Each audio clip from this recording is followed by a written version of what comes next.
The Unsigned Podcast. Hi everyone, welcome to the Unsigned Podcast. We are joined by the Black Pines. Hello. Hello. Oh, there we go, stop that. How are we doing? Yeah, good. Jake and Tom, by the way, sorry. Yeah, not all the Black Pines. No, not all the Black Pines. Could you tell everyone who is in the band, if people are not familiar with Black myself, Tom Clark, him, Jake. I'm Jake. I play guitar. Connor, who's not here, plays everything else. He plays guitar, keyboard, sings, tambourine, everything. Kazoo. We haven't got a kazoo song yet. We need one. Carl Ginn on bass and Jamie Abella on drums. That's us. Nice. How long have you guys all been together? 2 years. 2019. Yeah, we started writing in so me and Tom are cousins. So we started knocking about some tunes in about 2019. I think our first song that I think we're going to play today, actually, first song we ever released, Hope, we dropped that in 2020. So yeah, a couple of years, but a couple of COVID years. Yeah, we thought everything was kind of stopped by COVID, so it probably would have been going a bit longer. But yeah. How do you know the other guys in the band then? How did they come into Black Pines? They're all mine, aren't they? So they're all your babies. They're all my children.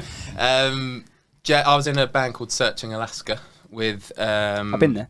Yeah, well, we never found it. It was a weird band. But good though, good fun times. Jamie, our drummer, was from there. Mm-hmm. Connor is an old friend of mine that I met him auditioning to sing for his band. Right, and okay. I can't, you know what I sing like. So that was embarrassing, but we became friends through and through. And Kyle Ginn, the bass player, me and him were playing in quite bad rock bands since the age of about 14. Right, okay. In his mum's garage, covering trying to do heavy metal, but not having little prepubescent voices, trying to do it. Right, okay. So yeah, we've all grown up together, really. Oh, fair enough. Fair enough. You're right. I didn't say hello to you, by the way. Hello. Hi, Rob. Yeah, I'm How back are you? again. Manish is here as well. Poor Rob. I know, poor Rob. It's because he's sniffly. I used to get a nice big intro. We'd spend half hour just talking about me, and then that's just finished. Well, we can talk I don't about know you. I drive in anymore. No. We can talk about you. No, it's muted. There you go. No. There's more important things. You've had a busy week though. It's been it has. Yeah, we had. What do we have? Georgia came back from travelling. I wasn't gonna. Yeah, Georgia did come back. I was going back for the week. Oh, okay, everything fine. that's happened. I sort of meant the gig you done at. Yeah, we played an all-day festival gig for good friends Palps for their album launch, which you have become a big fan of. Yeah, I really like that album. Yeah, album You called. picked up a cold as well. I think that's come Who from were the you gig. snogging? Well. Georgia boy back with her. I think Bass she has. players Yeah, get all the girls. it's a rumor. It is a rumor spread by bass players. Yeah. No, it was good. I enjoyed the evening. It was nice to see so many bands there because obviously I've seen you guys play quite a lot, but it was nice to see Loose Leaf is the first time I saw them. Yeah. With High Regards. Yeah. They were on as well. I think that's Blab. First time I've seen Blab. First time I've seen Blab. Yeah, but then I think I was queuing for most of that to get a drink. Well, it was a long queue at the bar, wasn't it? Mad. Blab. It wasn't even a busy bar. It was just rubbish service, wasn't it?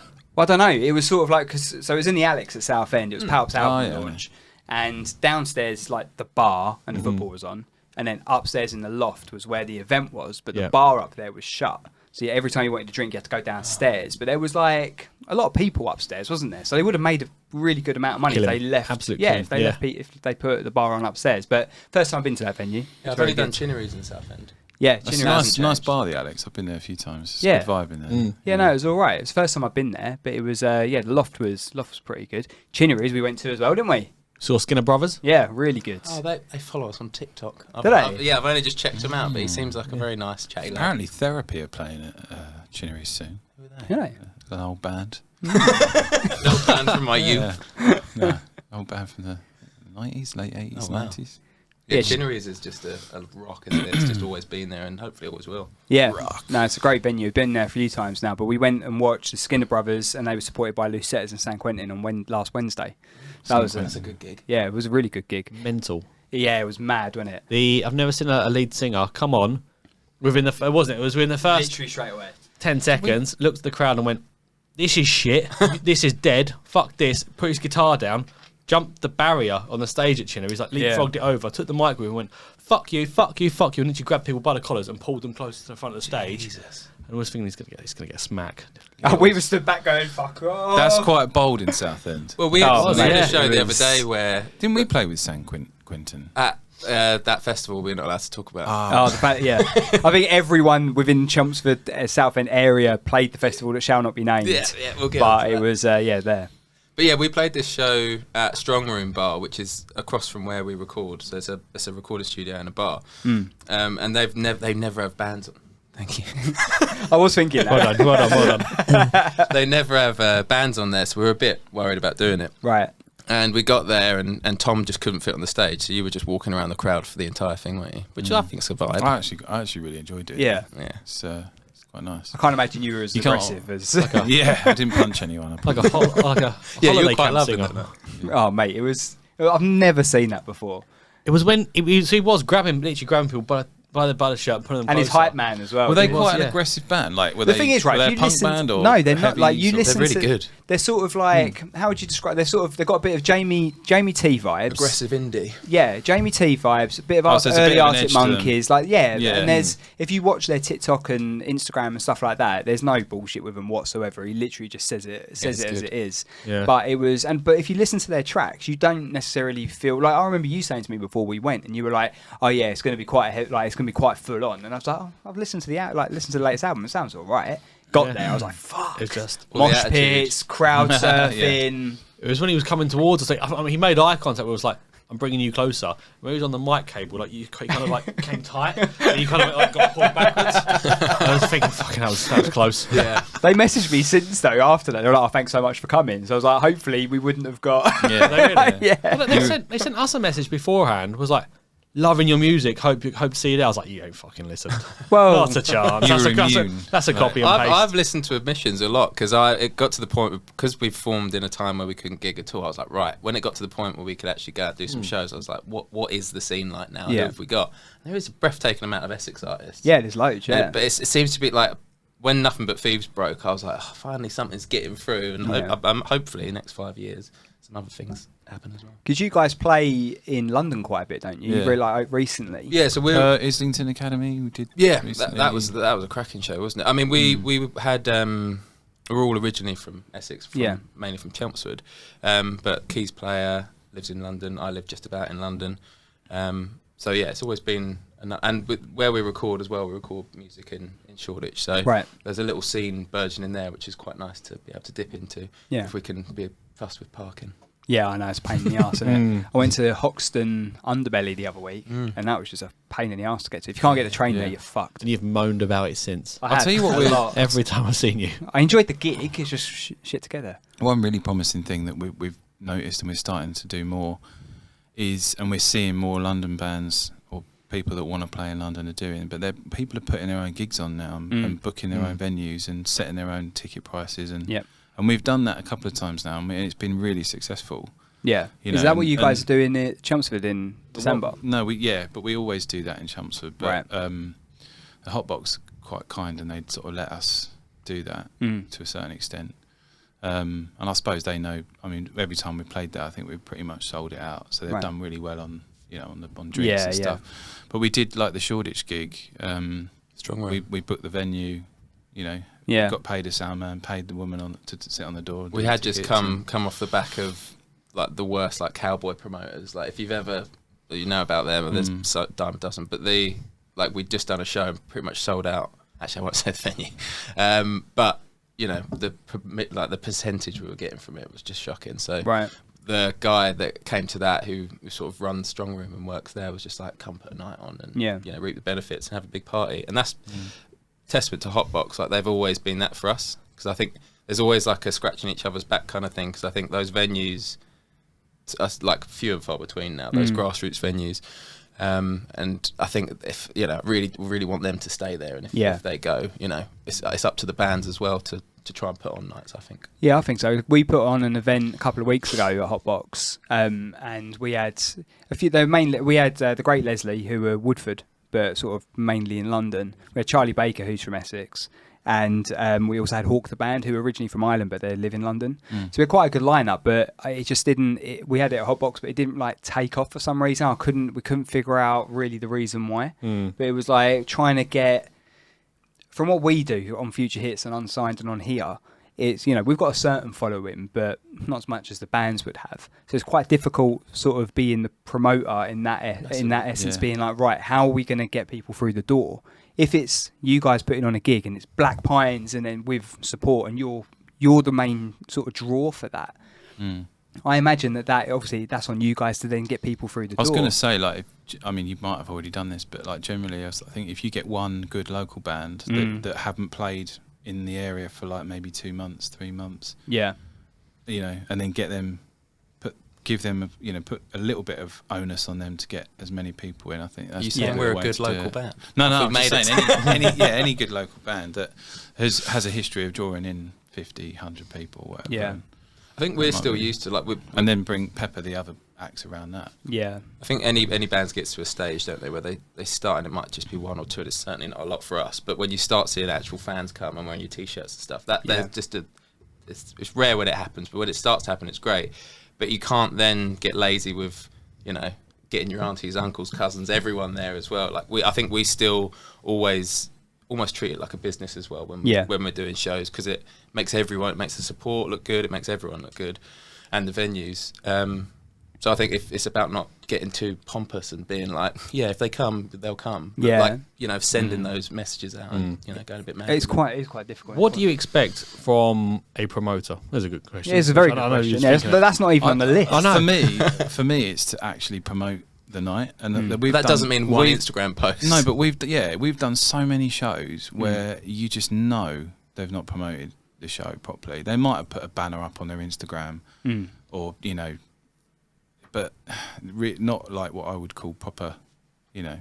And I think because they're all about, you know, high turnover of shows and gigs and putting on as many nights as possible, I don't think they've got or want to spend the budget on doing the press around stuff and you know, and that's where I think the problem. But we might have just worked with really bad people. So if we probably have.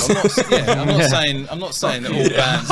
I'm not for 1 minute saying that all bands should cut out the middleman and just go around putting their own shows on and do like a sort of DC hardcore scene and, you know, do everything DIY.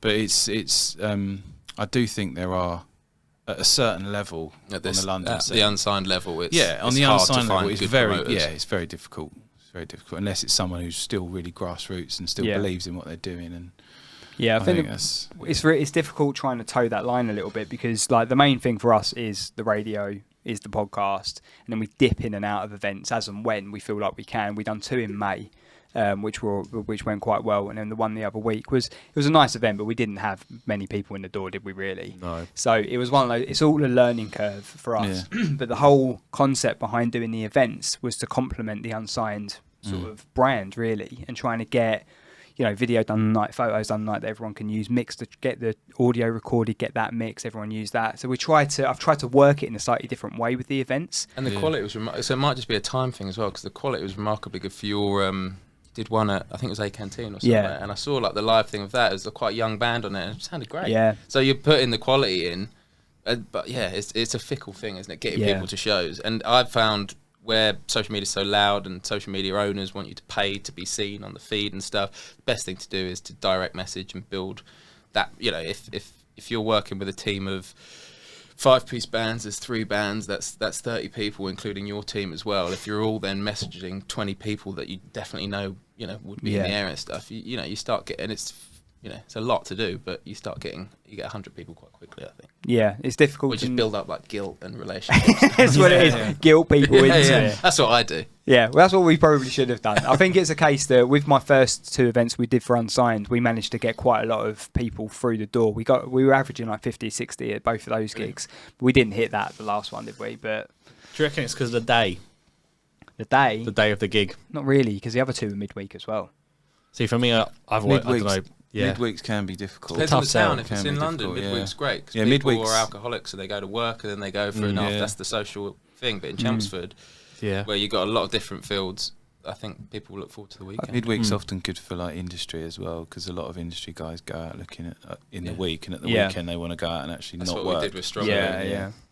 It's quite hard to find. Like we found, so we done it at A Canteen, like you mentioned, and we had the loose setters, who obviously from Chelmsford, and they pulled in a lot of people, so that was really good for that. And then we had Grace Calver, who's she's supporting Alfie Templeman. She told us the other day, didn't she? Yeah, she's so brilliant. She's doing Champions really well. our music all the time. Yeah, Lovely, she's brilliant. So she performed on the night.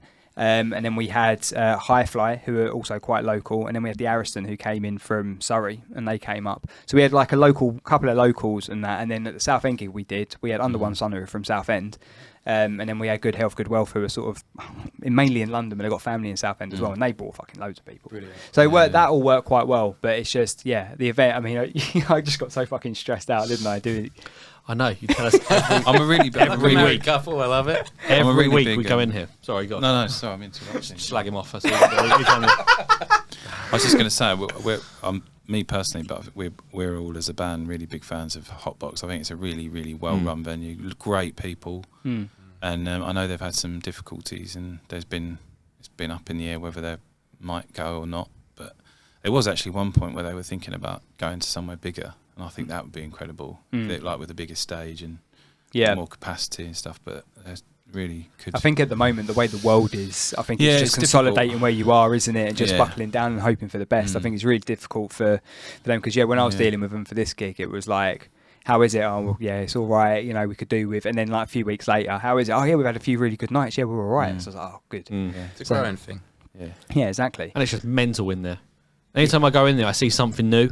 Yeah, all the stuff. Imagine have you played a gig in there? Such a cool, because I just find myself like after a couple of beers as well, just gazing up. Like that Chucky doll or something. Yeah, that's a bit scary. It's not like your sort of cheesy like standard venue that's got your standard this, that, and it's very. It's got its own unique sort of identity. And they got like spaceship, like Star Wars like figures hanging down on the ceiling. And the cup holders as well on the side of the stage. Have you seen that? Yeah. Fucking genius. No, what are they? They got little cup beer holder. holders. I was just holding it. Like a cup holder. I DJ'd. I DJ'd there one night and grunge night. And I was like, I had my pint and I was like, there was all this equipment in front of me and I was like, put my pint here, really carefully. And Denon was like, no, and he flipped out these little beer holder things that you put. Oh wow! Like, yes, that's what Connor needs. Connor's got our keys player. A spaceship. Yeah, we call it the spaceship because he's got like 2 keyboards, all sorts, guitars, everything. Yeah, and he needs little beer holders. That'd be awesome. Yeah. You can get them for your mic stand as well, can't you? A little beer holder. But, yeah. That would be cool.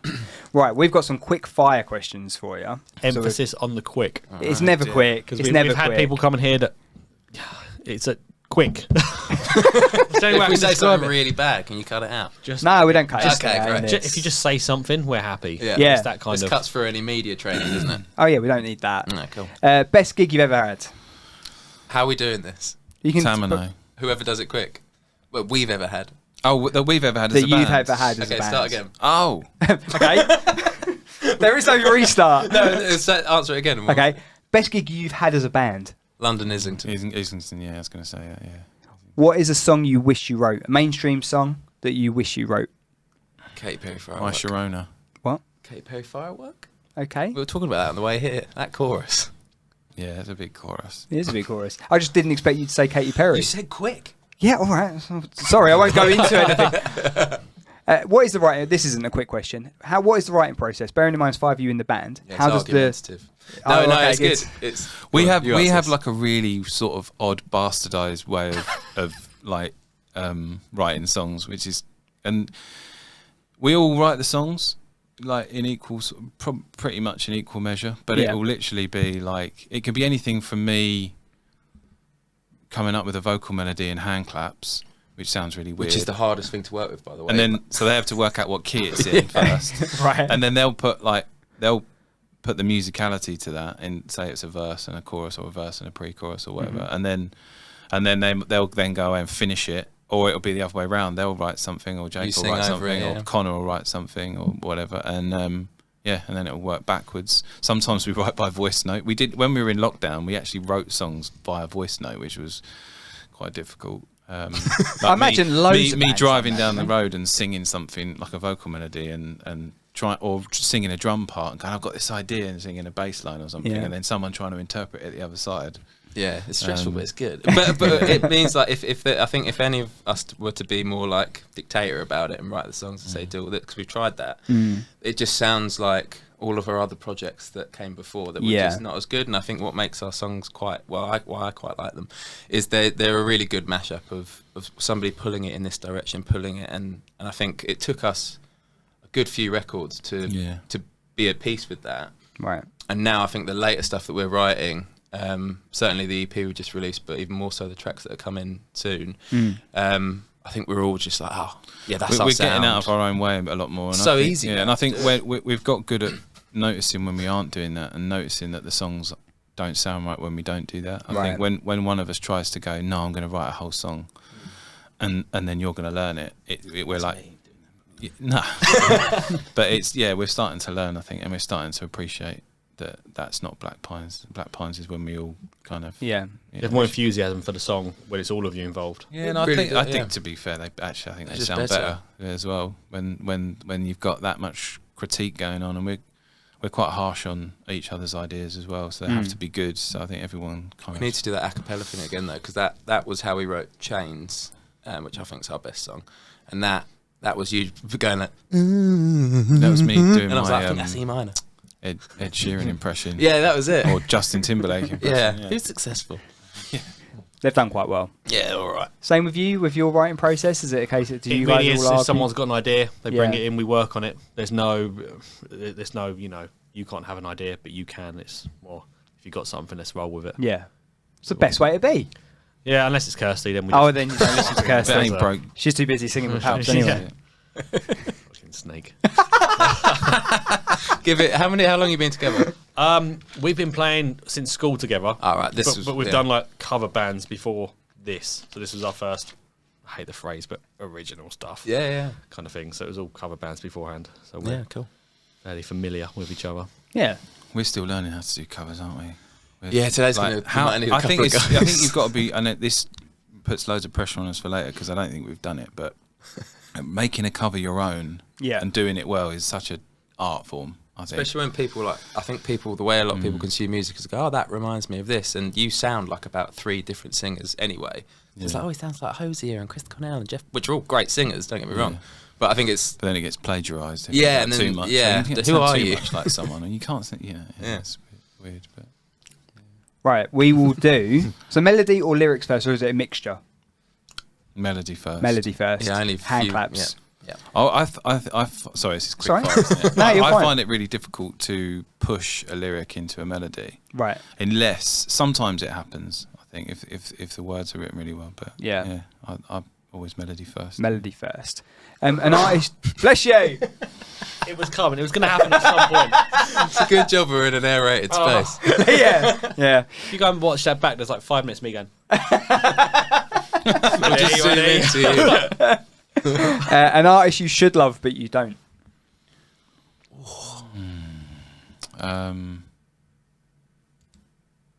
That's. It's like trying to find a safe answer. No, don't be No. safe. Coldplay. Yeah. Yeah, I went to see them. My mate got me tickets my mate had a spare ticket that was like £100, and he's in my band. It's Kyle. Gave it. Right. And I appreciate them, but I Who's was the standing guy? in the rain for £99, and I was like, Coldplay. What's the guy from One Direction? Harry Styles. Yeah, not a fan. No, he's someone I like but shouldn't. Oh, you've done the opposite. Oh, have I? Yeah. So you found something you like but you shouldn't like. I like Harry Styles. It was like you should love, I don't know, Ed Sheeran, but you don't. Yeah. Like that example. Coldplay, yeah. Oh, right, Yeah. Ed Sheeran. Yeah. In about 5 minutes, he's going to be like, what's your favourite cake? And you'll be like, Harry Styles. I'm just going to say Harry. Every time you ask me a question, I'm just going to say Harry Styles. Okay, let me figure one. What's your writing process? Harry Styles. Harry Styles. Definitely. Who writes your songs? Oh, Harry Styles. yeah. Can you recommend an artist? Harry Styles. That is actually a question, but I mean like another emerging artist that you guys have either worked with or appreciate from afar. Tamino. He's not merging. You just love him. Mia Linnett is a friend of mine. Right. She's just come. She was in a band called Goodbye Brighton, and they've just got back on the scene. And her mate, Katie Four Kings. Okay. I think Katie for Kings, yeah. Katie for Kings. Yeah. Yeah. For Kings. She's quite good. Literally messaged me 10 minutes ago. We know Katie. We know Katie. Yeah. Yeah. Other emerging. Who have we played We could take Katie for Kings. That's good. Half Cut K9, also good. Yeah. That's who we just played with. He's of the London world, not the Essex. I just went straight to Essex because of you. Yeah, you can't really get away from it, can you? There you go. What is your jam? If you're at a wedding or you're out on a night out and you hear a bit of a cheesy song come on, what is it that you'll go, if you hear it and you run to the dance floor, what song's that? It doesn't have to be cheesy. Isn't She Lovely by Stevie Wonder? Oh, I was going to go Stevie or Marvin Gaye. Marvin Gaye, Grapevine. Yeah, it's great Yeah, shouts. that's just, when it goes on the hips and or a bit of ABBA. Jesus, Ooh. really? I don't imagine you have a jam. Like I can't imagine you ever getting excited What's about the a song. five? Keep on moving. Really? Yeah. That's How about that? That's such a juxtaposition between you and How's your that one go? personality. Is that everybody? No. No, it's When on up, get on down. baby. We'll cover that later. Maybe. Yeah. Between that and Harry Styles. That's somewhere in our Arsenal, I'm sure. Yeah. What's the first gig you went to go like as a punter? Wow. Back in the 60s, Tom, was it? Do you know, I think the first gig I went to was... Let's not start with ages and stuff. Right. Reef. Oh yeah. It was a Reef gig at, Wow. at Shepherd's... No, at the Astoria, that's now not there. Right. With your Yeah. hand. That's Reef, Yeah. isn't it? Yeah. It was Good. Reef. Yeah, but it was like That was cool. way after that when they'd like tried to come back and I think they had a best of out or something. I bet they did. I can't remember why I was there. I used to I love think it. someone gave me a ticket, offered me a ticket. Mine was either Paramore Yeah. Wow. or... Why are you laughing at that? Just, That's No, a actually, good tell a gig. lie, I got that wrong. It was Pearl Jam And that was a Yeah. good Oh, gig. that's cool. Wow. Yeah. at Wembley. Yeah. Fucking hell, what a first gig. Mine was Chaz and Dave. Was it? Yeah. and In Dave? Southend, the Cliffs. Wow. It was Nice. great.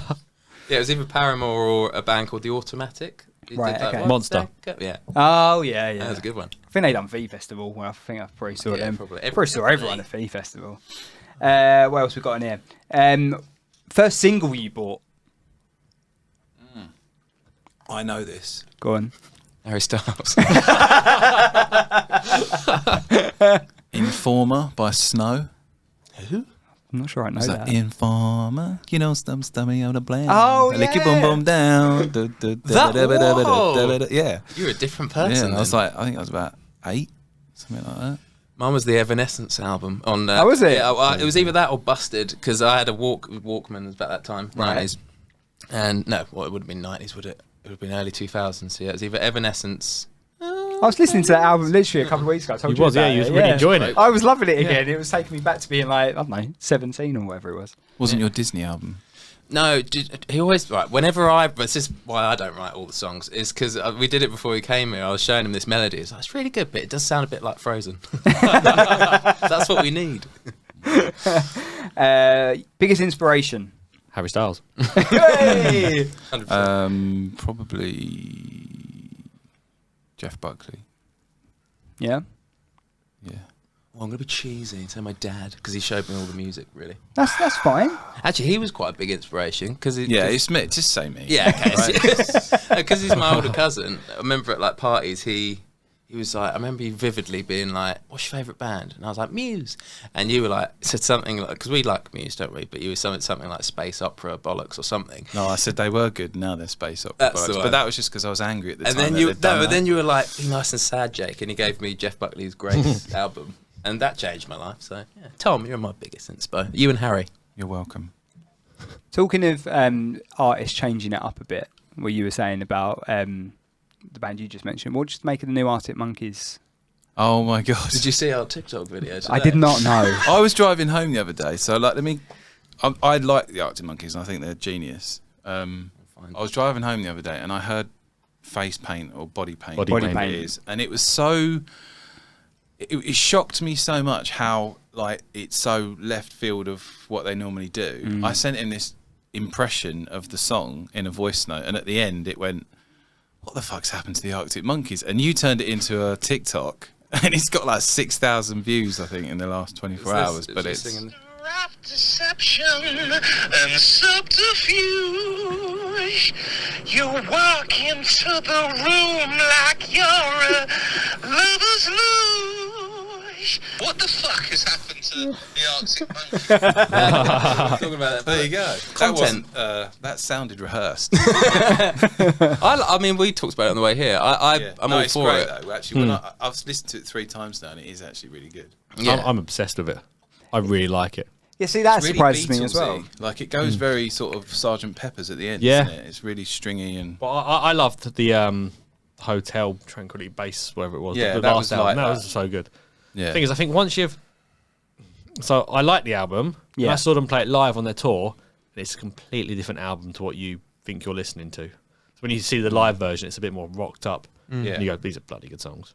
These are really good. I'd be interested to see it live because they've always been such good performers. But I think people are sometimes stuck in the past, aren't they? They want them to be like. And why not do that as an artist? You should always be growing and pushing into new boundaries and stuff. So, you know, my critique is probably a bit harsh, really. So, What was your Yeah, theory? your TikTok one. Yeah. My theory was I think the musicians like it, but I think that punters don't.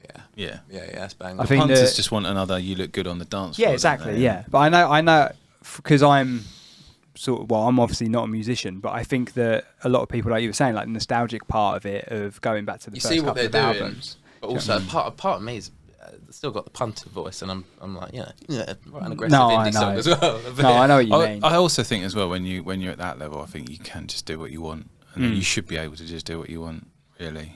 Well, yeah, it's up to. I mean, I was watching this podcast the other day, and they were talking about artists are fully entitled to evolve and all that. And if you guys all changed directions, and done something completely different, what would be so left field that people wouldn't expect you guys to do? As What I sent you admissions? earlier. Harry Styles. Oh yeah, but that's not admissions, though, is it? I think if we it probably Styles. would be, yeah, it would be it's rap maybe if we Who would rap out of you, lot? Mumble rap. mumble. Kirsty does a bit of mumble rap, doesn't she? During Groove Master. Yeah. I don't know. It would be that hip hop kind of I'd like to see you guys like collab with someone who raps. That'd be quite cool. like if we was gonna Drake. Drake him up. I just went in my head. I just went to Untold Poet because it's from Southend. You think it big, I like it. Whoever's local. Whoever's local who can rap. Yeah. Drake would be such a vibe on our news because that's the thing as well. I think genre's so open now because I Yeah. think you no longer got like decades of trends anymore, like 60s, 70s, 80s. You've got like if Billie Eilish dropped a country album tomorrow, like you'd have a whole generation of people into country music. Yeah. It's so fickle now. Like you can just do what you want. And I think our new stuff is just so much heavier from our old stuff. But also, Yeah. you're pretty much rapping. What and was it? Justin Hawkins. I remember him saying in an interview, he was like, his son was listening. In an interview, he was like, "Yeah, my son listens to hip hop," and he made a really good point. He was like, rock music is always going to be there, but he said that's where the danger is now, and that's what the kids like, and that's what they respond to, because rock music for a while lost its edge, lost its danger. We started off making like our demos sounded like Frank Ocean, James Blake. Really, Yeah, we weird sort of stuff tried to we go were down doing. that whole sort Yeah. of sampley Just got electronic. louder. Yeah, and then you always revert back to what you know, don't you? Yeah, of course you do. Yeah. You tend to go with more what the idea is you bring in at that time. Your nose is just getting redder. Is and it really? redder. Yeah, it's really sweet though. You look like a cartoon yeah. character. It's what I'm here for. Eye candy. Rudolph. Rudolph. Be that bad. No, it's No, not. it's fine. We'll do it in the grave. Where's the It's camera? like- there? We're gonna have a break in a sec. We So like that. write on air on your nose. And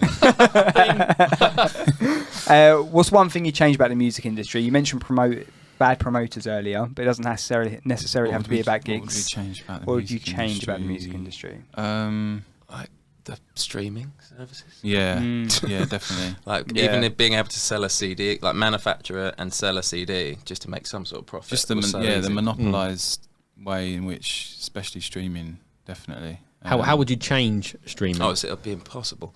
I can't see a way of it. Apparently, TikTok are about to release a streaming platform that's its edge is going to be that the first year it gives 100% to artists, Yeah. and then 90% after, which sounds. I think the whole element of like luck in the algorithm, I hate the way, because you can have a great song that gets released out into the Spotify, and if it doesn't have the right press behind it, and someone doesn't push all the right buttons in front of it, it can go unnoticed, Yeah. Whereas a song that isn't that great and ends up getting 1 million streams in a month, and Yeah. that's what I don't like about it. I don't think it's a fair playing field to be fair. it's tough. It's very loud, isn't it? And just everyone's, Yeah. There's so much Yeah. music being released now, but also like I saw, talking to Skinner Brothers earlier, I saw one of their TikToks or whatever earlier, and it was a case of like, there's so much shit being played on normal radio that the good stuff isn't getting through because there's just so much mainstream crap basically being played. Is that the shit that's won the race, so to speak? What do you mean? No, because they play songs that are like 20 years old, don't they, all the time? Or Well, like you look, Radio you 1, look Radio at like X. a lot, like some of the other Radio X and stations like that. That it's like, I don't think you'll have a radio that, well, you will, but it'll be like classic rock. You won't have that constant stream of like a genre where you had Britpop and grunge and Yeah. I suppose you have like late night and things stuff like like Jack that. Saunders Champion, quite heavy music. But even that's like, if you're in the club, you're in the club. If you're not, you need to have a whole package. You have to search a lot harder now for all the genres because we don't have like a scene. It's right there. I knew you were gonna, Right there, I was yeah. waiting to do that, but well done, yeah. Ta-da. So yeah, that's what with our station, what we're trying to do is just play emerging artists 24/7, and that'll be a variety of different genres. Like if someone releases a new track and our A&R manager Abby approves it, it can go into the A list, and then it gets played quite a lot. In the A list, we have about 35 tracks, so there's like 8 of those that get played an hour. We've also got our artists of the week, so. Nice. I thought you were going to say something. Yeah, so we've got our artists of the week. So Holding the sneeze. that gets played out every hour and stuff. So we're trying to. We've got about 400 tracks on rotation from stuff that people have uploaded to Unsigned or Future Hits or whatever. So that's what we're trying to build. And I actually sent a sneaky message to Skinner Brothers like, you might not like the fucking radio, but yeah, this is what we're trying to do. Are they unsigned? I don't know if they're unsigned or what, but I mean, I don't know. The one I That's the saw other thing. I earlier. do I see think some there's a signed lot. people There's a lot of sifting through and signed stuff. being signed now though doesn't. I mean, there's a lot of signed artists out there that are still Signed but emerging. operating at a level that's not too dissimilar from an Emerging, unsigned band. Yeah. The one that impresses me is, have you heard of the Raytons? No. They are huge and they are completely DIY, do it themselves, really? but they are massive, yeah. Worth checking out. Shows you can do it, eh? Yeah. Although, shout out to Good Health, Good Wealth, who got signed this week. Congratulations, guys. That is amazing stuff. They've featured on the podcast and on the station as well. So, yeah, definitely check them out. They played our South End gig as well. They're incredible. Sweet. Right, we're going to have a quick break, and then we'll come back and we'll do your dream gig. Nice. All right? And you can go and sneeze. Thank you, thank you. We'll be back in section 2. Hi everyone, welcome to the Unsigned podcast. Hopefully you're enjoying the episode this week, but I wanted to talk to you about our Patreon. It's basically a subscription service that puts money back into Unsigned, if that's the podcast, a radio show, whatever. It helps us generate a bit of an income to support these unsigned artists and to run events and also do this podcast every week. So if you want to support the podcast and support the Unsigned music brand, you can go to Patreon, patreon.com/Unsigned Music UK, and you can sign up for just £1 a month. What can you get for that price? Anyway, let's get back to the episode. Welcome back. Welcome to back. the Unsigned podcast. What Rob said. With Matt Wherry. That's me. Yeah. Not Matt Berry. No, or Hat Wherry as Rob calls, as Ollie calls me. Hat Wherry. Hat Wherry. Yeah, not wearing a hat. Popular. You're a lover of hats. I remember you wearing like a. I did. I Big- had my fedora Yeah. on. Yeah. Your fedora phase, your James Bay I went phase. through my fedora phase. I want to bring it back now. James Did. Bay face. Yeah, we did it for like 2 My shows. Bay and I James was phase. like, hair looks cool now, let's get it off. Because we did a music video and all his hair was over his face. And I was like, yeah, let's do that. I'm his marketing manager. Fair enough. Oh, I did it. Right, so we're going to get onto your dream gig. So what we do in this section, we will give you... Is this dream gig as us as a band? as a or band. Going to see? No, as a Oh, band. So as you guys performing and all that. So like right? where and what Yeah, we're wearing. so basically... that's a great shout. I've never done that before. Yeah, wardrobe. You've got to bring Wardrobe. into it. That's Yeah. getting into it. The problem is we had Gia Lily, we had B. Arnold. We'd still fucking be here if they was deciding that. That's very sexist. We've got some outfits. It's true. But I was thinking like Hollywood Bowl, sequin jumpsuits, and a Pink Floyd light show. That Jesus. type of thing, and a runway out the Who middle. are we supporting? Hang on, wait. Harry Fucking hell, Harry Styles. Harry Yeah. No, it's the quickest they've ever Right, done it. and we're done. See you next Done. week. That's it. Efficient. Look at now. What I thought you meant is that we wouldn't have been able to ask the girls what they were going to be wearing because it would be inappropriate for us to ask that question. But you were just going with the fact that women take ages to get ready. Yeah, and Okay, now you've just fine. made it weird. No, I just wondered. Why did you bring that back up? We You could could've be just left gender it. fluid, so. Well, yeah. So I imagine, Hey, I yeah. imagine you take a while to get ready. Oh, yeah, I look gorgeous on stage. Doesn't happen overnight. He does look good in his sequin jumpsuit. Actually, I've seen it. Nice. It's coming out. I'm experimenting more. If you're in a band, it's a platform to have. Are you being serious now? I just think you'd have great high-waisted trousers and paint my nails. I haven't got sequins. You could even throw in a little routine. You'd have great uniformity. I've tried to get us moving in routine before, but it was what's the song? It's not released, is it? Run and Hide. It's real shoulder shimmy, and you don't like it. He has got the moves. His hips go. We tried that with another breakdown in Groove Master. Yes. It was like, what do we do? It was like, well, Kirsty's just stood there like, not doing anything for 30 seconds, so she just starts Get doing them that. hips swinging. No, she's not. Honestly, she starts doing the Macarena. and did the Macarena, yeah. That's different. Which, when you've got this, on stage and 20 people at Hotbox doing the Macarena, you think this is not a rock show. Something's changed. Right. Talking of venues, what would be your dream venue that you would perform at your dream gig? We're going to go through your support and your opener and riders and all that sort of stuff. But where would be your dream venue to play? Dream venue. Yeah. Do you know what? I'm really annoyed that the Square's not there anymore. Remember in the Square Harlow? in Harlow? This is an Essex show, isn't it? That's my dream. Ah. No, because my dad played there and I played there in my last band, but now it's gone. But anyway, dream venue, if not the Square. I really like Your Shepherd's dad Bush. is a hero, though. Yeah, he is. We'll get onto that another time. Shepherd's Bush. The Empire. Yeah, I've filmed there quite a lot. Filmed other bands there and always been like, I want to get on that stage. Yeah. No, it's a cool venue. Mm. Do you agree? Yeah, I still think Hollywood Bowl. Hollywood Bowl. Secret What, in Jazz Basildon? Days.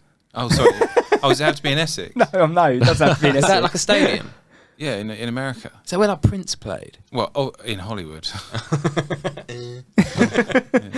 Yeah, I mean a stadium. But we're gonna Madison Square Garden. We're gonna transition into a stadium. Yeah. Because when we started, right, we made loads of crap U2 songs, didn't we? And like Power, and Just loads of crap U2 songs. yeah, Sorry, yeah. U2. Yeah, they won't listen. And yeah, but I think we could transition to that when we're all a bit older, and then we could play stadiums. I'm talking too much. No, so were you going Shepherd's Bush or Madison Square Gardens? I'll go. Yeah. Well, what's bigger?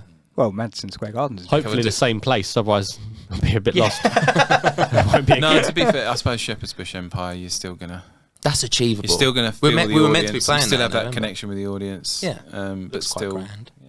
Okay, So who's on the bill? Is that the next? Yeah, so basically there's three of you. That's right at the bottom. There's headliner, main support and the opener. You're featuring somewhere on the bill. You need to decide who is going to be with you and who's featuring where. Okay. So you got your headliners, your main support, It'd be and your nice to be in the opener. middle and have like a softer artist, acoustic or something, and then a big, And you can choose anyone. So we're in the sandwich. Anyone dead or alive? Dead or alive or Harry Styles yet? Yeah, no. No, Harry would be like Harry would be the Harry compare. would be your guitar tech. Wow. And yeah. That'd be such a retirement. Like such a. No, he's still as famous as he is now. but but he's it's- just for that night. He's your guitar tech. So yeah. We'll put an email out. Well, Your big ones are what? Soundgarden, Audio Slave. I think Chris Soundgarden headline Yeah. Nice. just after Bad Motorfinger came out. So they'll play like Jesus Christ Pose. Nice. Some nice big songs. Then can I pick the support? You pick the soft support. Does it not? Can I put on a bad night so the support's just nothing to do with how Soundgarden sound? Because that would be. Hold on. My Chemical Romance. As a soft support. Yeah. They'll start. Or No, do an not even acoustic soft. show? No, full on. Then we come on, do a couple of bangers, and then Soundgarden. Right. That'd be quite good, I think, actually. Merging of the. Be quite heavy in the end, wouldn't it? Yeah, it became quite heavy in there, didn't it? I thought you were going soft acoustic and then you went. All right, okay, MCR. soft acoustic. You don't have to do. Joni- City in Colour, I'll tell Dallas you what. Green. Dallas Joni Green. Mitchell. No. What? Okay. Dallas Green. That's fine. City in Joni Mitchell's nice. That's too countrified. Yeah, I know, it'd be City a in massive Colour, contrast. Black Pines.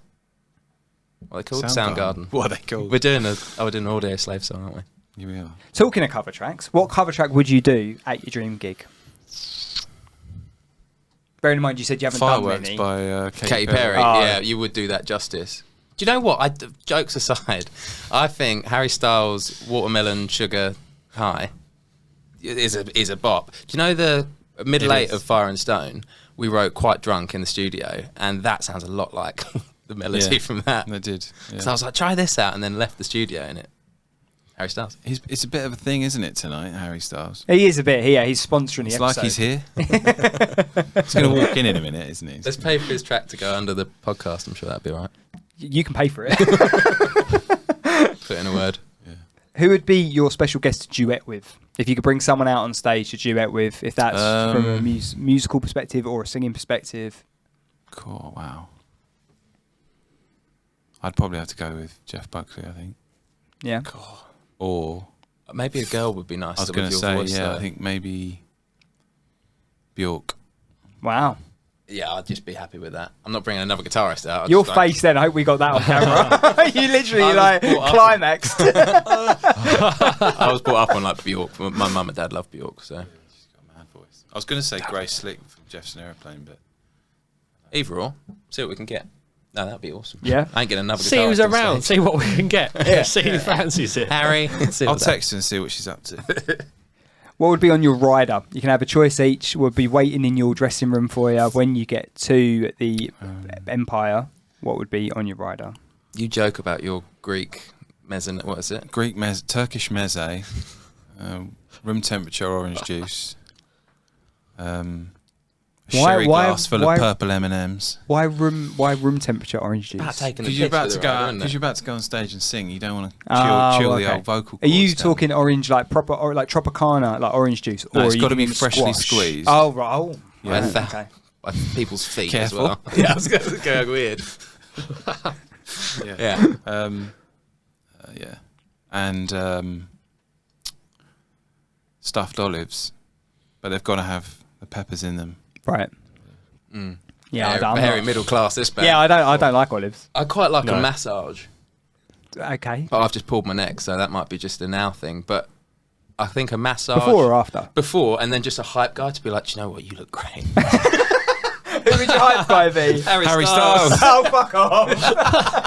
just before you go on Just stage. anyone. Like, you're the man. Yeah, just like, whoa, that's shoes, man. And I'll be like Kevin Hart, I'd say it would be quite good. No, he'd be taking the piss. I need it to be genuine. Yeah. Jake, you look amazing. That would be good, actually. Yeah, that sounded more like Stone Cold. Yeah, sorry. Any wrestler. Any wrestler. What would your entrance music be if you were a wrestler? Lose this, Eminem. He's weak. Oh. Did you watch wrestling when you were younger? I fucking loved it. Yeah, I did. I wanted to be Rey Mysterio when I was younger. You don't look like Rey Mysterio. Well, just got a big jacket on. Oh, okay. Mine would be... No, I'm trying to be clever. No, I don't know what mine would be. What, your entrance song? An Audio Slave song? Like Conchas? No, that's just too obvious. You need to be more nuanced as a wrestler. Yeah. I want to be a nuanced wrestler. Yeah. Bit mysterious. Yeah. No. Have you heard of Tamino? No. That's his love. He's awesome.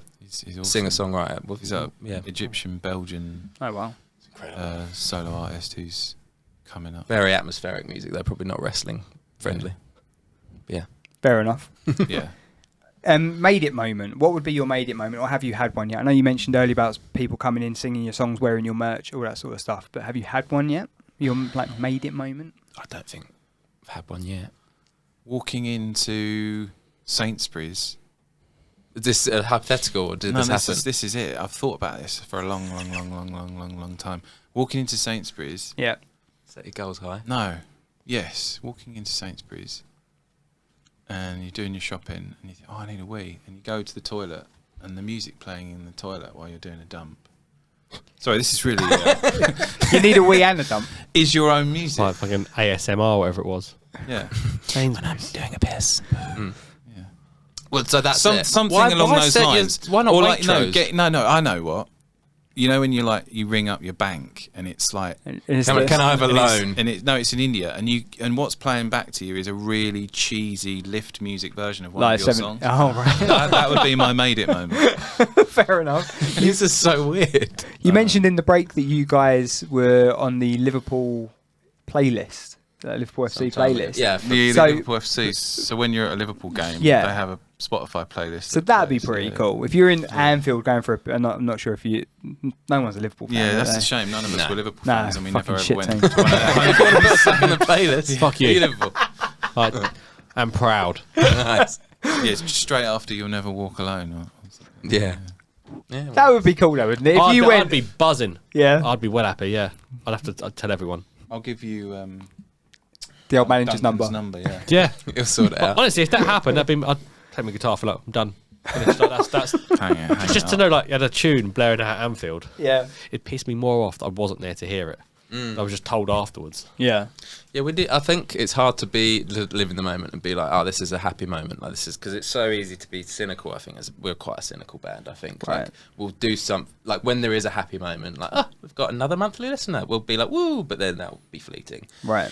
So I think knowing what those little goals are, because we do hit them when a song goes over 1,000 streams. We're like, wow, like that is a genuine moment for us. But I think those moments will. Grow and we'll never truly be happy is what I'm trying to say. You're always striving for better, Yeah. but I think it's important. Because I've got a theory on this. Go on in. I don't know about you guys, but your band Instagram account, I'm presuming you follow other artists, other unsigned, local, because and you're constantly comparing to what they're doing to what you're doing. You think, oh, this is great, but I wish I had that. You don't stop and think. I think that's just life, though. I think that's just people in 2022. Maybe it is, yeah. Them But I living think their best life, more with music is when I've started noticing it, looking at other artists going. Yeah, but I can think that. I mean, I sort of feel That's a very English thing, isn't it? I think. Yeah. We're always trying to bring down secretly. We're like, I wish. wish they were shit. No one's truly happy for it. No, I don't have that. I don't think like, I don't look at like another presenter or whatever and be like, oh fuck, like how they get that gig. I wish like fuck them. I don't think that. I just think like, how can I get better and hopefully do something That's like that. good, but I think as a musician, you get your heart broken so many times that you're just like, I'm dead inside. No, I think It's a light-hearted podcast. I try to look through squinted eyes at everyone else's success, so you can still be happy, and especially for someone you know, always happy. But you do see the slightly higher flyers that you don't know, and you're like, oh god, that looks good. Why aren't we there yet? That goes back to the whole kind of death of the genre and the scene thing, though, because you imagine like the grunge scene in Seattle when you had, Soundgarden, Nirvana, Alice in Chains, Pearl Jam, all from the same town. So you imagine like, I don't know, you're from, so let's say the equivalent of Seattle would probably be something like Birmingham or Manchester, and that many bands make it to the mainstream, all from the same place, all friendly with each other, and that's when I think you could have a real something pure. Yeah. I think sometime last year we stopped giving a shit in like a really good way. I think we really over vetted everything. We're like, is this song good enough? Is this song cared too much? And I think we stopped doing that in a really good way, and we started writing our best music. We just were like, fuck, if this is a heavy song, were rough. Yeah. as soon as like we were. Just That's why no one's signing me up, because those shit puns. with a pun sells the song. But yeah, if you stop, I think, comparing yourself and just start being like, I like it, so maybe if they don't like it, at least I've made myself happy. Like, yeah, I think the people that get you though, and the people that like your music, are going to follow you no matter what, right? So much more people seem to like the stuff we make when we're not thinking about exactly how good it is or whatever. I don't think you should be comparing yourself to other. I mean, as you guys as Black Pines, as you guys as Missions, like you're all doing really well. So I know that there's always the next step. Yeah, but you got to enjoy when you're there as well. Yeah, massively. That's what I think. Yeah, I enjoy the little things. I just enjoy playing shows and seeing one person know the words, even if it's my mum. Yeah. So well, you guys have like quite. I remember at the festival that shall not be named. You got quite a lot of people all with following you guys around. Like you got quite big families. Well, you two are in the same family. You've got quite a big family, haven't you? Yeah. Little Black Pines family burgeoning, isn't there? And yeah. It's nice to see.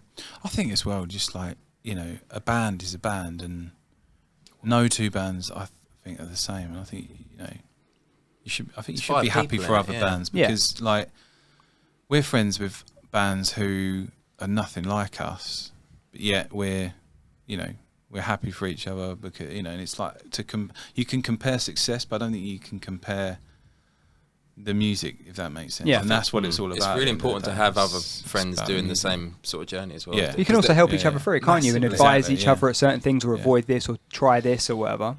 I think if you look at like a few bands, just top of my head, obviously you guys, Missions, Black Pines, fucking chains stuck in my head, like San Quentin, Loose Setters, The Trusted, like all sort of Chelmsford-ish Southend bands, but all very different in their own right, and they're all of you guys are doing great. We've barely met any of them though. Oh really? So we need to mingle more. I think that's a lack of good venues.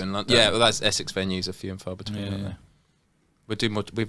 We've not played Chinnery's as Black Pines, have we? Chinnery's was. If you was going to sum up the Essex music scene in one word, what would you go for? 10 years ago, it was everything to me. Like I was going to all the gigs every weekend with my family and stuff. But I don't know. It's also different with your age, I think. Like I didn't think it was hip and happening until I got back in a band, and then put myself out there to see and go to places like the Hot Box. And now I can just, walk in the hot box or text a guy on a Friday or Saturday and find someone new. So there is a passion there still. A lot of great One bands word, have come passion. out of Essex, like a lot of great bands, but huge bands, in fact. But I think a lot of bands don't become Essex bands until they've made it. They kind of go, yeah, we're a like London-based band, and you know, and then when they've made it, like Nothing But Thieves now are very much like we're from Southend. And Yeah, it's a thing. we're from Essex and stuff like that, and yeah, it's quite a feel. But no, some amazing artists have come out of Decent. Essex. Decent. Yeah. Good word. Decent. Decent. Decent. That's Decent. proper Essex. Decent. Essex. I think I'm going to more gigs now than I've ever gone to. Yeah, I'm trying to make a conscious effort to. Yeah. Just to get your face about.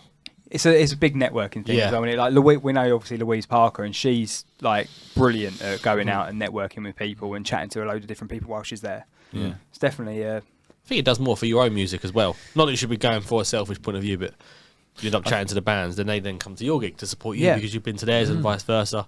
I think if you're looking at getting into managing as well, I think it's a very important thing that you've got your finger on the pulse, you know, and if you're managing artists and you want to put them on, with other bands, play, or even maybe if you go tour, you thinking about what bands to go on tour with, and you know, it's important, I think.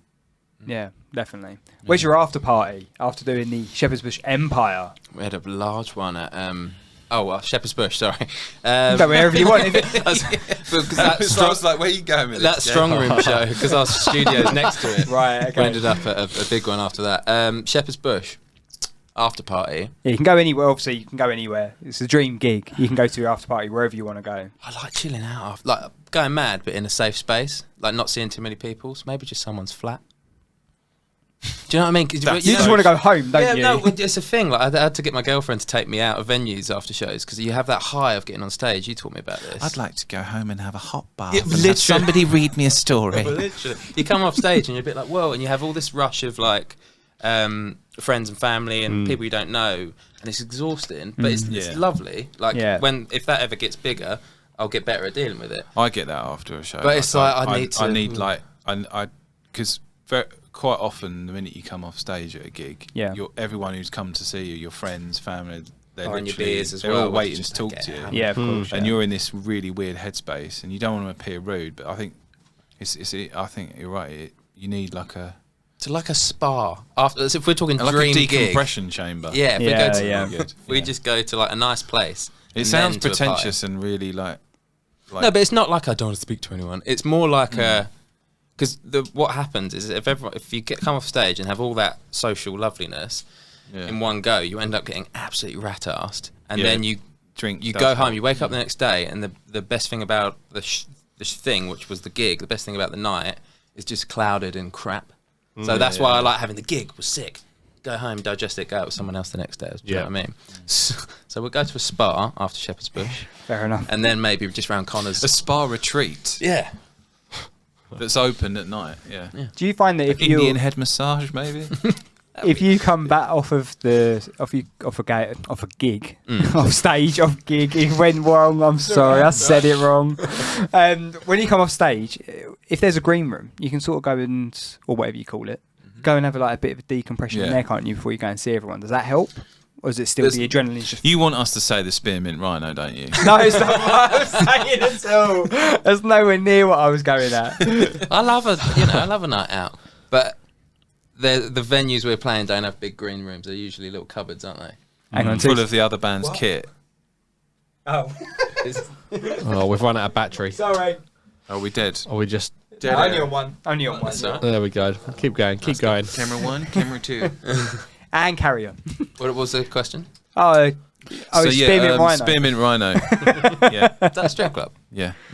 Is that what we're doing now? We're just rating strip clubs. With loads of heroin, loads of everything, you know. No, I'm joking. Yeah. So we're going for a spa. I'd rather the spa, if I'm honest. Yeah. I think a spa would be nice. Yeah. No, I think by the time we get a gig like Shepherd's Bush, we'll have that done well. Do you know what I mean? And I don't like going out in like big. Do you nice know what places, would though. be? No, actually, do you know what? This sounds House really. party. This sounds equally as boring.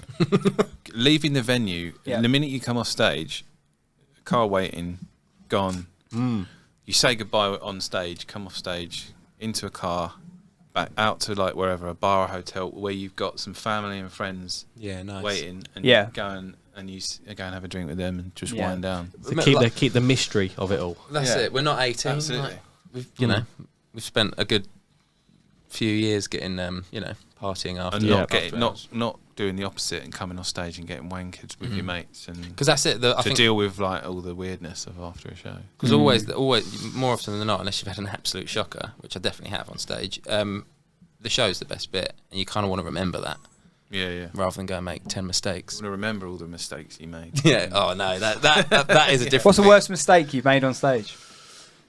Oh, joining Black Pines just generally. No. I fell off a stage once backwards, not in this band. In another Jesus. band. Yeah, that was really embarrassing. Were you okay though? Yeah, it hurt, and I I tried to make it look cool, and sort of shuffled back on stage and carried on with the set. Where was that? And I was kind of going for it on stage as well, so I was kind of like going for it, and then like awfully fell. Catch backwards. me! It fell back over a monitor and then down about 4 foot onto the ground, like smacked my shoulder. And it was Jesus, that's quite funny. I was going to say, I remember a shocker we had when so Tom's got in-ear monitors, right? So he can just hear himself, and they failed, but he couldn't hear himself. But he's a good singer, Tom, so he sung perfectly, but just a perfect tone up from the entire rest of the band. I sang Fire and Stone, Fire which and Stone. already is like right at the top of his range. Right. Half a key up, And like I was looking at Colin like, this sounds like hell. It was so confidently bad that I was just like, oh. Yeah, that was fun. And that was a hot I remember turning around to you and going, "Are you playing the wrong chords?" Yeah. Am I? I looked down maybe. Was that Hotbox? Yeah, it was Hotbox. Yeah. We have played Hotbox about 4 times. It was like one song, my ears just went, I couldn't hear a thing. Right. So I didn't, and I even taken them out, I couldn't hear anything. And as a singer, like once you've picked a note and you've committed to it, you're kind of locked in there. And Yeah, it's of like, course. No. You really did commit. Yeah, I did. We learned from it. Gig tour right or gig tour bin? Oh fuck. You haven't been thinking. No, I haven't. Right, you think? I have. I can go. You can go. All right. So in this bit, what we do, we're going to give you 3 artists, and it's like Snog, Marry, Avoid, right? Ooh. So you gig, so Snog, but not can actually. We just do Snog, Marry, Avoid if you want to, but we're going to do gig tour bin. Okay. So basically, I can do Snog, Marry, Avoid if you want. We've got time for both. Okay, let's do both. So you're going to say something, right? You're going to say Snog, Marry, No, Avoid? we're not. We're doing gig tour bin. So essentially, you've got one night with someone doing a gig with them. You've got a world tour for a year, or you've got to take all of their work and put it in the bin. All right, so gig tour bin, and the 3 artists that we're going to give you are Harry Styles. It was Harry Styles, Soundgarden, Blue. Start trying to podcast. Go on. Right, Harry Styles. Snog. I mean, one night. You really? It's Harry Styles. You want to keep up with him night for night? Yeah. Okay, fine. So one gig with. He put on a good show, to be fair, wouldn't he? I'd keep up with him. So who have you been in between Blue and Soundgarden? Oh, have we got to bin one of them? Yes. Oh, I thought you did each one. No. This is harder you now, shouldn't have brought me here. Sorry. Could you ever bin Soundgarden's? Right, bin Harry Styles. Oh, I see what you've done. Okay. What was the other band? Blue. Yeah. Blue and Soundgarden. And then one gig or tour. That's just Blue, one gig, and Soundgarden tour. I think that's the safest bet. Yeah. Oh, sorry, I don't know why we bring him. Just to sit here and be a little shit. You are a little shit, yeah. Lee Ryan, you can thank me later. Yeah. Don't thank Rob. Right, so let's talk about your EP. Mm-hmm. Came out in July? Yeah, finished there, didn't it? Yeah. So was that okay with that? Was July it the 15th, just in case. Oh, was it? It was, yeah. Well done. Thank you. Someone's done their homework. Yeah. Do you realise we dropped the saddest song in summer? We did that's just the way we are. Like the contrast. Yeah. So what brought that on? Because obviously you've released. Was the 4 releases always going to be a part of that EP? Was that like it was going to be a 5-track? Oh right. And then I thought it was. No, I'm joking. and then what? Don't do that to me. I've got 4 here. It was going to be a 5-track that we were releasing month on month. Right. It seems to suit Spotify and that stuff. But the last one was like the feature track, which we didn't release, which is coming soon. Oh, okay. And it was because our PR and everyone in management were like, you need to save this one, and we're going to do it late in the year, and we got some more stuff to talk about. So it quickly became a 4-track. So it was meant to go on for another couple of months. But, right. Okay. So yeah, that's why it ended short with the 4-track. We're moving on to more things. Fair enough. And you say the new stuff is It's getting a bit heavier. We've got 2 tracks waiting in the vault, and we've got 3. We're making our way through. Oh, yeah. We've got 3 songs that are currently being written. Right. Working their way. We'll have about 5 or 6 songs in the. Yeah. We've been playing the new. But we've got live, songs to go, wow. so we could start releasing in a month if we wanted to. Just waiting for the stars. And by the time we get to the other ones, should be ready to go as well. So. Oh, cool. It's there'll be another. It's torture not releasing. There'll probably be another EP in spring. Yeah, we're on that maybe. Between do we just do a bunch of singles or do we then collect those singles into an EP? And that's why we quite like the option of sort of releasing them, giving each of the tracks their time to shine. But then I think for bands it's still quite nice to have a collection of work. Yeah. And I quite like that from a marketing point of view and grouping it all together with a theme. There was quite a prevalent theme with your lyrics with the last 4 ones that I think made sense with that. So yeah, but it's torture sitting on them and not just going. Yeah, it's nice to have a back catalogue though, I suppose, and then you can then carry on working with the next stuff. So if you've got an EP waiting, the new stuff will be going on the next one for summer, I guess. We kind of learned quite quickly that a big thing now with Spotify and social media is consistency. Mm-hmm. And if you've already got a pooled amount of content and songs that you can drip feed constantly, so you're always releasing, it helps. And that's why we try to sort of never be quiet, build up a bank of material that we can. It's also good playing songs live before they've come out because it really tests, like, you know, this is shit. Because if you just release everything in one go, if you release 4 songs in one go, it's like releasing 1 song. Mm. Whereas if you release 4 songs over like 5 months and then the EP at the end, it's you're building and you're knocking down those doors. So if you're trying to get through to Radio X or Radio 1 or whoever it might be, or Future Hits, definitely, if you'll have us. It's about like because they always ask, "Oh, what else have they got?" And saying, "Oh, I don't know, not anything left to say." If you guys say it as an example, you've got those few songs that you've got in sort of ready to go. If you're playing them live, are there certain changes that you could make after performing them live? Going, actually, that works better. Let's do that. Yeah, our songs kind of take on a little life of their own live, don't they? Yeah. So there's 2 of the songs are mastered. So they're like we'd have to spend some money to dig in, but we could. But we're really happy with them. But the next couple. One called Rule Over Me that we've played live once and everyone's like, oh, that was good. That's going to chop and change a little bit. Right. And so, but it's not, because we write so much what you were talking about in COVID and stuff, remotely, which is kind of the death of music in a way, but we got good at it. Being able to feel it out in a room together is great, but being able to feel it on a stage and get a response, I think is really good if you can do that before recording the song. Right. I've always liked that. Because Rule Over Me, I'm excited about going to the studio and doing that now. Yeah. Whereas Love Again, which will come out, I don't know when, that was always, I wasn't sure of it until we started playing it live. And then I was like, it was one of those songs where it was the core kind of idea of it had been knocking around for about a year and a half. And it was like, it had never just kind of been worked on. And then it had. And it was, so it's... Yeah, our keys player Connor like produces our demos. He's a real like workhorse to have in the band. And he was, I remember the way he approached it. It's the same with a demo we've got called Best of Us. There'll be a song one day. But he's like, oh God, I don't know if I can bring this up again because we've tried so many different angles with it. Yeah. But then it just, I think stars aligned. Something and we twigged in it. Yeah, we basically just went heavier and funner with it, didn't we? So where's the studio you guys record at? You say it's the same Strong one Rooms, each time? Shoreditch. Oh, okay. What you mean demos? Yeah, generally, like where do you guys... I mean, I've got a little studio in my garden. Right. You've got your own. We've all kind of got our own Pro Tools. Right, okay. So we'll lay down some stems, but then we'll sort of send it all to Connor, and he's the one with the music degree. Right, okay. He'll jumble it all together. And every band has someone with a music degree. Yeah. Who's yours? He's got all the nice Kirsty and plugins Joe as well. Oh, okay. Yeah. Everyone's got one. Yeah. You need one. The more you can do, I mean, you have to. You're already, I mean, going into the music industry, you're already on a back foot because it's the music industry.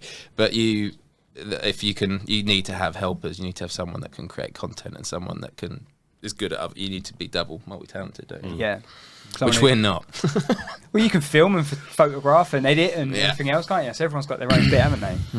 Right, could you guys tell everyone when you're next performing? Oh, no. Fucking hell. Do you know what? I literally... Who was that? So close. It was me. Who was you? Yeah. I literally put that Monday, Instagram on there earlier.